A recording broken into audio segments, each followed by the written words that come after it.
Hello everyone, good morning and welcome back to my channel. কেমন আছো সবাই? আশা করছি সবাই খুব ভালো আছো, সুস্থ আছো। আজকে সোমবার, এখন বাজে সকাল 7:10।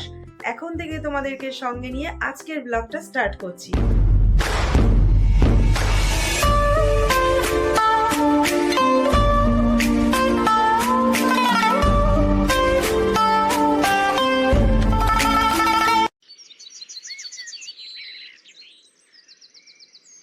আর এদিকে দেখো ছেলে ঘুমাচ্ছে এখনো।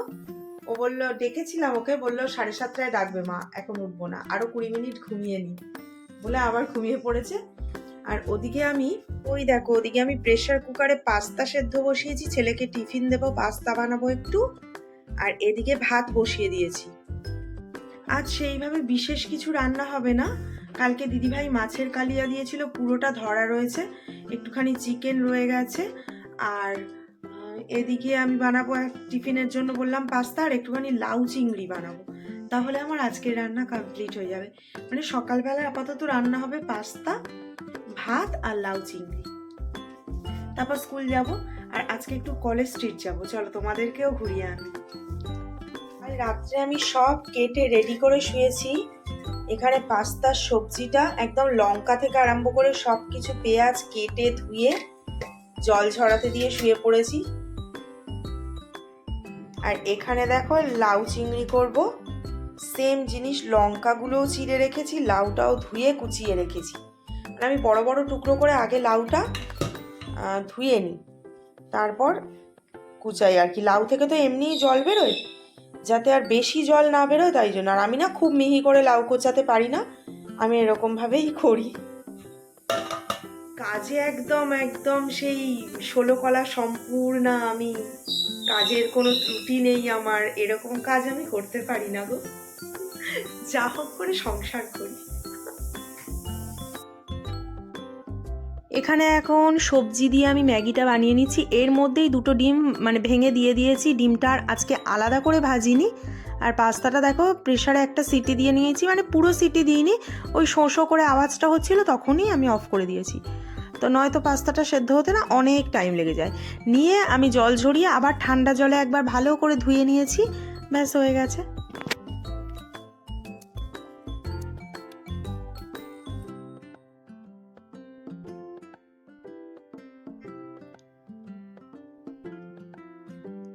আমার পাস্তা একদম রেডি।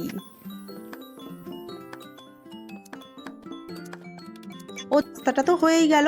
তারপরে এখন ওই 8:15 মতো বাজে, আমি এক কাপ চা খেয়ে নেব।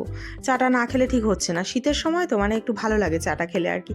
এখানে আমি পা ছড়িয়ে রিল্যাক্স করে চা বিস্কুট খাচ্ছি।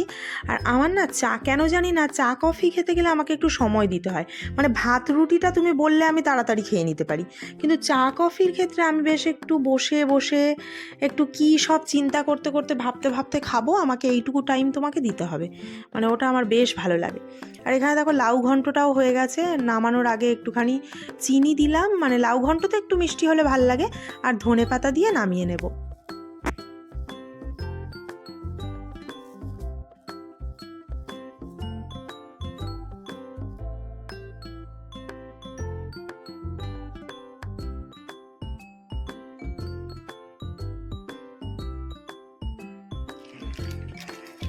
তো আমরা রেডি হয়ে বেরিয়ে পড়লাম, এখন 9:35 হয়ে গেছে।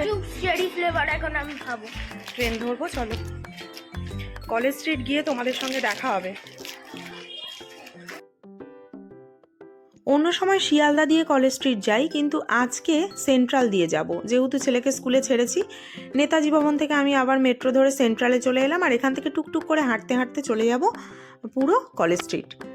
আজকে বইপত্র আমার আগেই কেনা হয়ে গেছে, শুধু ছেলের সারা বছরের খাতা কিনে নিয়ে বাড়ি চলে আসবো।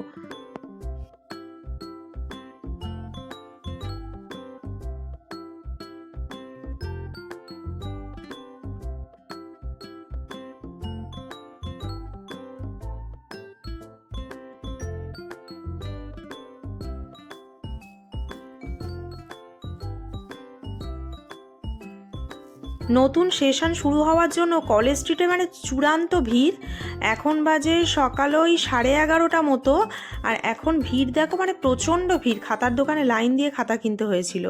তারপর একটু কফি হাউসেও ঢুকেছিলাম, তারপর রিক্সা নিয়ে বাড়ি এসেছি স্টেশনে নেমে, কারণ ভীষণ পা ব্যথা করছিল। কারণ হচ্ছে সেন্ট্রাল থেকে কলেজ স্ট্রিট একটুখানি সবার কাছে লাগে, আমার কাছে বেশ খানিকটা পথ লাগে।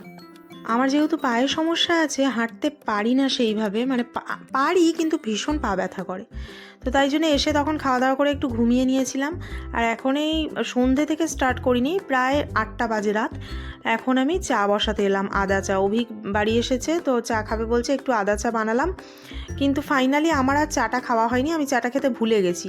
আসলে 8টার সময় কাজে লেগেছি, তো এতক্ষণ বসে শুয়ে কাটিয়েছি। ছেলে পড়তে গেছিলো, আর ঝটপট কাজগুলো করেছি। রুটি করেছি, মানে রুটি বেগুন ভাজা রাত্রের। তারপর তোমার ওদিকে কালকে সকালে কি রান্না হবে সেগুলো রেডি করতে করতে আমার আর চাটা খাওয়া হয়নি। এই ডান দিকে দেখো ওরকম মগের মধ্যে চাটা ওইভাবেই পড়ে রয়েছে, খেতে ভুলে গেছি। আর রাত হয়ে গেছে, পরে মনে পড়েছে 9:30টার সময়, তখন আর চা খেতে ইচ্ছে হয়নি।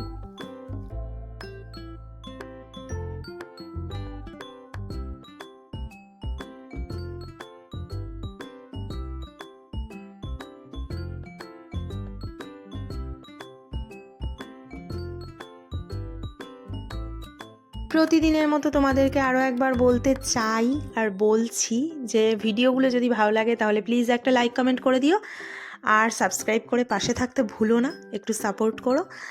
আর এখন দেখো তোমাদের সঙ্গে কথা বলতে বলতে আমার রুটিটাও হয়ে গেল। ছেলের আর বাবার জন্য রুটি করেছি, আমি তো খাবো পাস্তা।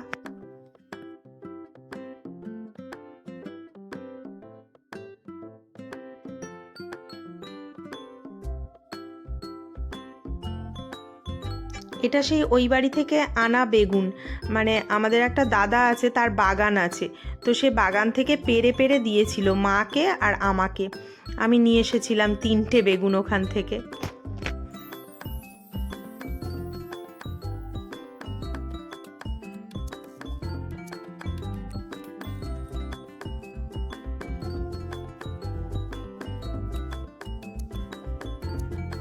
বাঁধাকপিটা কালকের জন্য মাছের মাথা দিয়ে একটু বাঁধাকপি রান্না করব, সেটাই কেটে রাখছি। কালকে বিশেষ কিছু রান্না নেই, বাঁধাকপি আর ভাত বানাবো। আর মানে তরকারি দিদিভাই করতে না করলো, আমাকে বললো তরকারি আর করো না। দিদিভাই বাটি নিয়ে গেছে অনেকগুলো। আমি আপাতত বেলার দিকে মানে সন্ধ্যের দিকে লোটে মাছ বানাবো। তো আর এদিকে বাঁধাকপিটা সকালবেলা করব, আর ভাত করব। রুটি করতে হবে ছেলের টিফিনের। এই সবই কালকে সকালে যেটা রান্না হবে কেটে রাখলাম। দেখো বাঁধাকপি, এটা তো কাটতে সময় লাগে একটু, শীতের ভোরে একেবারেই এসব করতে ভাল লাগে না। আর বাঁধাকপির আলুটাও কেটে রাখলাম, কেটে ধুয়ে একেবারে রাখলাম।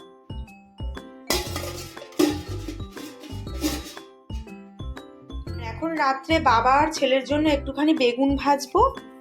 তো এই যে নুন হলুদ একেবারে নিয়ে নিয়েছি, এটা একটু মাখিয়ে নেব।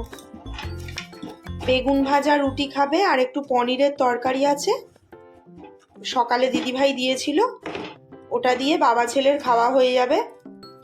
আর আমি খাবো পাস্তা, মানে সকালে ব্রেকফাস্টে যে মানে সকালে ছেলেকে টিফিনে যে পাস্তা বানিয়েছিলাম স্কুলে দিলাম না, আমি খাইনি, তো ওটাই রয়ে গেছে, ওটা আমি রাত্রে ডিনার করে নেবো। এখানে দেখো দিদিভাই পাটিসাপটা বানিয়েছে, দিয়ে গেছে সন্ধেবেলা।